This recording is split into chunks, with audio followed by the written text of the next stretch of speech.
Om Swastiastu, perkenalkan nama saya Ni Made Wulan Purnami. Hari ini saya akan membawakan materi yang berjudul Panchayatnya.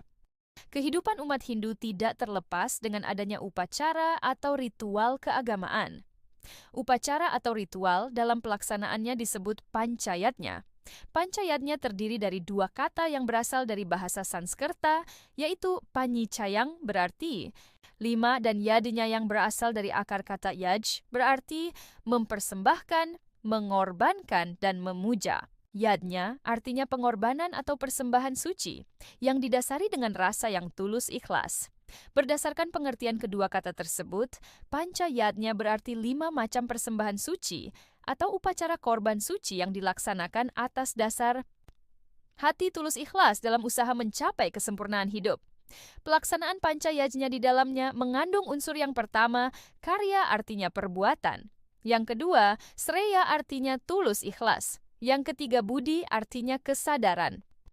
Yang keempat, bhakti artinya persembahan. Pelaksanaan yadnya dilakukan sebagai upaya untuk menghubungkan atau mendekatkan diri dengan Tuhan Yang Maha Esa beserta seluruh manifestasinya. Yadnya dilaksanakan untuk memperoleh kesucian jiwa. Yadnya juga merupakan proses bhakti, hormat, dan pengabdian dengan hati yang tulus ikhlas. Bagian dari panchayatnya yang pertama yaitu Dewa Yajnya. Dewa Yajnya adalah pemujaan atau korban suci dengan rasa tulus ikhlas yang ditujukan pada Tuhan Yang Maha Esa beserta manifestasinya. Korban suci dipersembahkan dengan rasa tulus ikhlas kepada Tuhan Yang Maha Esa sebagai wujud cinta kasih dan terima kasih atas semua ciptaan dan anugerah yang telah beliau limpahkan dalam kehidupan ini. Lamitefus, manifestasi beliau dipercaya sebagai sinar suci Tuhan Yang Maha Esa dalam menjalankan roda kehidupan. Tuhan Yang Maha Esa diibaratkan sebagai mataharinya. Sementara itu, manifestasi beliau diibaratkan sebagai sinar sucinya. Sehingga penting bagi umat Hindu untuk melaksanakan Dewa Yajnya sebagai wujud rasa syukur kehadapan Tuhan Yang Maha Esa beserta seluruh manifestasinya, sekaligus membayar utang kepada Tuhan Yang Maha Esa. Dalam kehidupan sehari-hari rajin melaksanakan puja Trisandya dan membersihkan tempat suci adalah contoh pelaksanaan Dewa Yajnya. Selanjutnya, resiyatnya. Resiyatnya adalah suatu bentuk persembahan karya suci yang ditujukan kepada para resi, orang suci, pinandita, pandita, sulinggih, guru, dan orang suci yang berhubungan dengan agama Hindu. Data resi adalah orang-orang yang bijaksana dan berjiwa suci. Sulinggih maupun guru juga termasuk orang suci karena beliau orang bijaksana yang memberikan arahan kepada siswa-siswinya. Contoh-contoh pelaksanaan resiyatnya yang pertama menghormati orang suci dan perintah yang diberikannya. Yang kedua, menjaga kesehatan dan kesejahteraan orang suci. Yang ketiga, membangun tempat-tempat pemujaan untuk orang suci. Yang keempat, memberi sesari atau punia kepada orang suci. Pitrayatnya adalah suatu bentuk persembahan atau korban suci yang ditujukan kepada roh-roh para leluhur. Pitrayatnya ini bertujuan menyucikan roh-roh para leluhur agar mendapatkan tempat yang layak di kahyangan. Contoh-contoh pelaksanaan pitra. Yadnya yang pertama menghormati orang tua, yang kedua menuruti nasihat orang tua, yang ketiga merawat orang tua ketika orang tua kita sedang sakit, yang kelima melaksanakan upacara pengabenan leluhur kita yang telah meninggal. Dadis, selanjutnya manusayatnya. Manusayatnya adalah suatu upacara suci yang bertujuan untuk memelihara hidup, mencapai kesempurnaan dalam kehidupan dan kesejahteraan manusia selama hidupnya. Contoh-contoh pelaksanaan manusayatnya yaitu yang pertama upakara, upacara. Bayi selama di dalam kandungan garbhawadana, magedong-gedongan. Yang kedua upakara, upacara bayi yang baru lahir ke dunia. Yang ketiga upakara, upacara bayi kepus-puser. Yang keempat upakara, upacara bayi berumur 42 hari. Tutuk kambuhan. Yang kelima upakara, upacara bayi berumur 105 hari. Nyambutin, atau biasanya disebut telu bulan, karena lamanya hari itu 3 bulanan wuku Bali.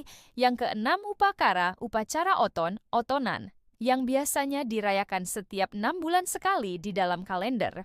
Mewuku Bali. Yang ketujuh upakara, upacara potong gigi, mepandas, maciot, metata, mesange. Yang kedelapan upakara, upacara perkawinan atau pawiwahan. Bagian panchayatnya yang terakhir yaitu bhutayatnya. Bhutayatnya adalah suatu upacara suci yang ditujukan kepada Bhutakala atau makhluk bawah. Bhutakala adalah kekuatan yang ada di alam yang bersifat negatif, yang perlu dilebur agar kembali ke sifat positif, agar tidak mengganggu kedamaian hidup umat manusia yang berada di bumi dalam menjalankan aktivitasnya. Contoh-contoh pelaksanaan Bhutayatnya, yang pertama upacara mecaru, membersihkan area baik itu pura maupun natah di rumah. Yang kedua, ngaturang segahan untuk menetralkan sifat-sifat negatif yang berada di bumi. Yang ketiga, upacara Pancawalikrama 10 tahun sekali dilaksanakan di Pura Agung Besake. Yang keempat, upacara Ekadasa Rudra 100 tahun sekali dilaksanakan di Pura Agung Besakih. Nitya Karma atau Nitya adalah yajna yang dilaksanakan setiap hari, seperti Trisandhya dan Yajna Sesa. Yajna Sesa dilaksanakan setelah kita selesai memasak nasi dan sebelum makan. Yajna Sesa diaturkan kepada Bhattara-Bhattari di Pemerajan Hyang, Wisnu di sumur, tempat penyimpanan air, Hyang Raditya di atap rumah, Hyang Pertiwi dan Bhuta-Bhuta di halaman rumah, penunggu karang di tugu, dan tempat-tempat lainnya yang dianggap suci. Sedangkan Naimitika Karma adalah pelaksanaan yajna yang dilaksanakan pada waktu-waktu tertentu, misalnya berdasarkan sasih maupun pawukon, Adiputra 2003. Naimitika Karma yang lain berdasarkan adanya peristiwa yang dianggap perlu untuk diadakan pelaksanaan yajna, seperti Puja Wali, selesai pembangunan candi, Galungan, Kuningan, Saraswati, Nyepi, Siwaratri Dongt. Pelaksanaan yajna yang dilakukan setiap hari meliputi banyak hal seperti mant, Surya Sewana, pemujaan setiap hari kepada Dewa Surya. Pemujaan ini dilakukan oleh seorang sulinggi untuk mendapatkan kerahayuan alam semesta. Naberdosek, ngejot, upacara, saiban, biasanya setelah memasak hidangan. Yajna Sesa yang dipersembahkan ke hadapan Ida Sang Hyang Widhiwasa beserta manifestasinya setelah memasak atau sebelum menikmati makanan. Tujuannya adalah menyampaikan rasa syukur dan terima kasih kepadanya. Adapun tempat melaksanakan persembahyangan Yajna Sesa adalah sebagai berikut. Di atas atap rumah, di atas tempat tidur, pelangkiran, persembahan ini ditujukan ke hadapan Ida Sang Hyang Widhiwasa dalam prabhawa beliau sebagai ether. Di tungku atau kompor, dipersembahkan ke hadapan Dewa Brahma, di tempat air dipersembahkan ke hadapan Dewa Wisnu. Di halaman rumah, dipersembahkan kepada Dewi. Pertiwi di samping tempat-tempat tersebut ada juga yang menyebutkan mebanten saiban dilakukan di tempat-tempat seperti berikut. Di tempat beras, di tempat sombah, di tempat menumbuk beras, di tungku dapur, di pintu keluar pekarangan. Lebuh Tayas melaksanakan puja Trisandhya 3 kali sehari, yaitu 3 kali menghubungkan diri, sembahyang ke hadapan Ida Sang Hyang Widhiwasa. Puja Trisandhya merupakan bentuk yajna yang dilaksanakan setiap hari, dengan kurun waktu pagi hari, tengah hari, dan pada waktu senja hari untuk memohon anugerahnya 4. Jnana Yajna, persembahan ini dalam bentuk pengetahuan. Jnana Yajna merupakan bagian dari Panca Mahayajna.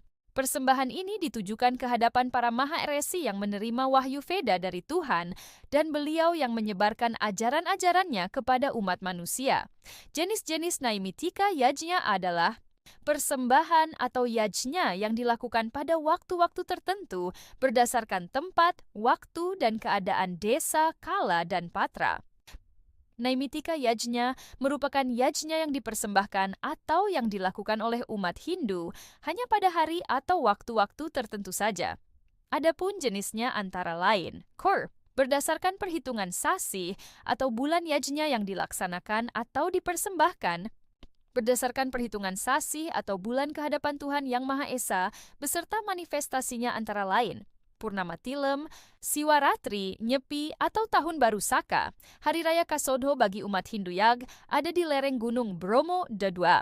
Berdasarkan adanya peristiwa atau kejadian yang dipandang perlu untuk melaksanakan yajna.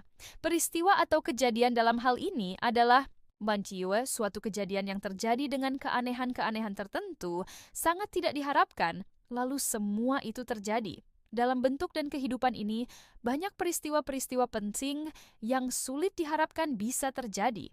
Adapun bentuk-bentuk pelaksanaan yajna yang dipersembahkan antara lain, upacara ngulapin untuk orang jatuh, yajna resigana, yajna sudiwadani, dan yang lainnya. Untuk upacara Hindu Keharingan di Kalimantan Tengah, ada ritual penting yang disebut dengan upacara Tiwah, yaitu ritual kematian tahap akhir.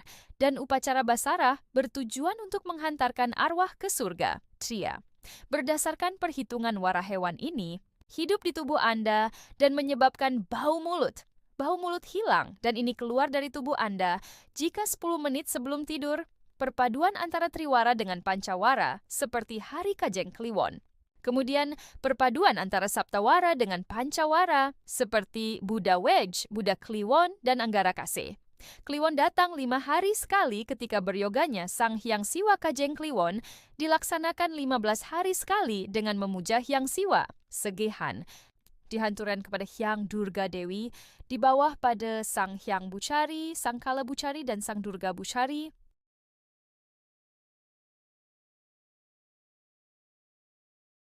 Dasar pelaksanaan pancayatnya tidak lepas dari Trirena. Trirena berasal dari bahasa Sansekerta, yaitu Tri dan Erna, di mana Tri artinya 3 dan Erena artinya hutang. Jadi dapat kita simpulkan pengertian Tri Erena adalah 3 hutang yang dimiliki oleh manusia sejak dilahirkan di dunia ini. Tri Erena terdiri dari Dewarna, Pitrarena, dan Arsirena. Bagian-bagian Trirena. Yang pertama, Dewarna adalah hutang yang dimiliki oleh manusia kepada Sang Pencipta, Ida Sang Hyang Widiwasa, karena beliau telah memberikan percikan kecil dari bagiannya, yaitu Atman. Bukannya hanya itu saja, tetapi beliau juga telah menciptakan alam semesta, beserta isinya untuk kita, para manusia, bisa bertahan hidup di dunia ini. Yang kedua, Pitra Rena adalah hutang yang dimiliki oleh manusia kepada leluhur. Kata Pitra berasal dari bahasa Sanskerta Peter yang berarti ayah atau bapak. Bentuk jamaknya adalah Pitara yang berarti nenek moyang atau leluhur. Sehingga hutang yang dimaksud di sini adalah hutang yang dimulai dari kandungan ibu di mana kita telah dirawat di dalam kandungan ibu dan tumbuh besar menjadi anak yang suputra sampai tingkat di atasnya atau nenek moyang. Yang ketiga, Arna adalah hutang yang dimiliki oleh manusia kepada seseorang yang telah mengajari kita tentang ilmu pengetahuan seperti RSI, guru, dan pendeta. Pada zaman dahulu dikenal dengan sebutan Wipra. Wipra adalah orang bijaksana yang menerima wahyu langsung dari Tuhan atau Ida Sang Hyang Widiwasa seperti mantra-mantra suci dalam kitab suci Weda dan diberi gelar Maharesi, resi yang besar. Seseorang yang bertugas sebagai pendeta, pandita bhagawan, dan lain-lainnya yang bukan menerima anugerah wahyu pertama dari Tuhan atau Ida Sang Hyang Widiwasa disebut resi. Nah, itulah pengertian Trirena dan bagiannya. Trirena sangat erat hubungannya dengan pancayatnya karena untuk membayar hutang kita harus melakukan yatnya. Yatnya sendiri terbagi menjadi 5 bagian yang disebut pancayatnya. Selanjutnya, manfaat pelaksanaan pancayatnya dalam kehidupan. Yang pertama, bentuk penerapan ajaran Weda. Pancayatnya merupakan implementasi nyata dari ajaran suci dalam Weda. Dalam ajaran Hindu, setiap manusia memiliki kewajiban untuk melakukan pengorbanan suci sebagai bentuk pengabdian kepada Tuhan, leluhur, sesama manusia, dan alam semesta. Melalui pancayatnya, umat Hindu menjalankan dharma, kewajiban suci, yang telah diajarkan dalam kitab suci Weda. Yang kedua, ucapan rasa syukur dan terima kasih. Setiap upacara yatnya dilakukan dengan landasan rasa terima kasih kepada Tuhan, Ida Sang Hyang Widiwasa, para leluhur, sesama manusia, serta alam semesta yang telah memberikan kehidupan dan segala berkah yang diterima. Melalui yatnya, umat Hindu mengungkapkan rasa syukur atas segala anugerah yang diberikan dan berharap agar kehidupan selalu harmonis dan sejahtera. Yang ketiga, upaya meningkatkan kualitas diri. Pelaksanaan yatnya tidak hanya merupakan ritual, tetapi juga sarana untuk meningkatkan kualitas diri. Yatnya mengajarkan nilai-nilai ketulusan, pengorbanan, kesabaran, dan kesadaran spiritual. Dengan melakukan yatnya secara tulus dan ikhlas, seseorang dapat mengendalikan ego, menumbuhkan sifat welas asih, serta meningkatkan kesadaran akan hubungan dirinya dengan alam semesta. Yang keempat, media. Menghubungkan diri dengan Tuhan Yang Maha Esa. Melalui pelaksanaan yatnya, manusia dapat lebih mendekatkan diri kepada Tuhan. Ritual yatnya, seperti dewa yatnya, merupakan bentuk penghormatan dan komunikasi spiritual dengan Tuhan agar memperoleh keberkahan dan ketenangan batin. Doa-doa dan mantra yang diucapkan dalam yatnya menjadi perantara bagi manusia untuk menyampaikan rasa bakti dan harapan kepada Sang Pencipta. Dan yang terakhir, sarana penyucian. Diriatnya juga berfungsi sebagai sarana penyucian diri, baik secara fisik maupun spiritual. Misalnya, dalam ritual arsiatnya yang berkaitan dengan upacara diksa, penyucian diri para pendeta, manusayatnya yang melibatkan ritual kelahiran hingga kematian, serta butayatnya yang bertujuan untuk menyeimbangkan energi negatif di alam semesta. Dengan melaksanakan yatnya, seseorang dapat membersihkan karma buruk dan menciptakan kehidupan yang lebih harmonis dan seimbang. Dengan memahami manfaat-manfaat ini, umat Hindu dapat menjalankan pancayatnya dengan kesadaran penuh sehingga kehidupan menjadi lebih bermakna dan selaras dengan ajaran Dharma.